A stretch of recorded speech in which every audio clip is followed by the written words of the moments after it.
let's graph this example. So again, first thing that we want to do is identify where our asymptote is. Our asymptote is our k value. Our k value in this example is -6. So at -6, I'm going to draw my horizontal dashed line. Remember, you have to draw it because your calculator cannot draw it for you. Because this is a horizontal dashed line, my asymptote's equation is y equals -6. Now we can go ahead and take this equation, type it into our calculator, and we can go ahead and graph it. So if we type it in, we'll do 5 times, make sure that you put parentheses around that 1/2. The parentheses in the equation like this right here isn't there just for show. You have to type that into your calculator as well. And then it's raised to, and then that x minus 4, and then -6. Remember, if you have an older calculator, you need to make sure that that x minus 4 is inside parentheses, so that way it reads it as the entire exponent. Now we look at the the table, so that way we can graph specific points into our graph. So again, you're going to be wanting to graph the ones that are nice and easy and ones that actually fit onto your screen.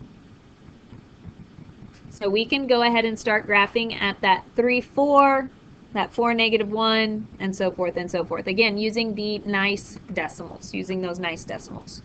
So if I go ahead and start graphing, we'll graph 3, 4.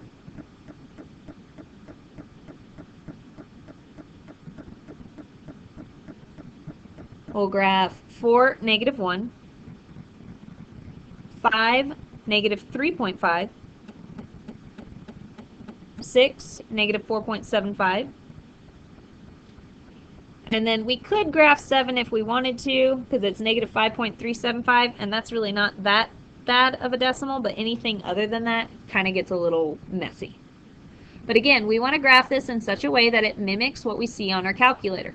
So if I look back at my calculator and I hit graph now, I want to make sure that my graph on my paper looks like my graph that I see on my screen.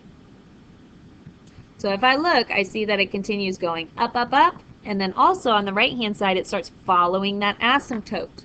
So I have to make sure that I am following that asymptote too on my graph. So if I go ahead and I connect, and then I follow my asymptote. Make sure that we draw arrows at the end,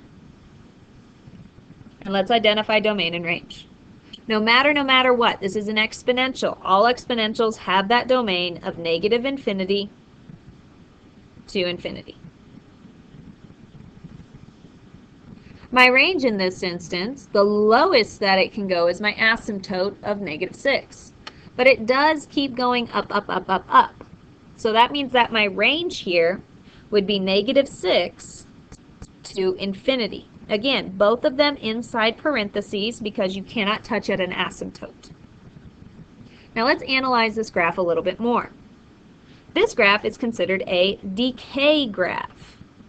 I know that this is a decay graph because my base is in between 0 and 1. My base is that 1/2 right here. Since my base is in between 0 and 1, that makes this a decay graph. That makes this a decay graph. I also know it is a decay graph because it is going down as x goes to the right. So it is going down as x increases, which means that it's going to have a continuous decreasing interval.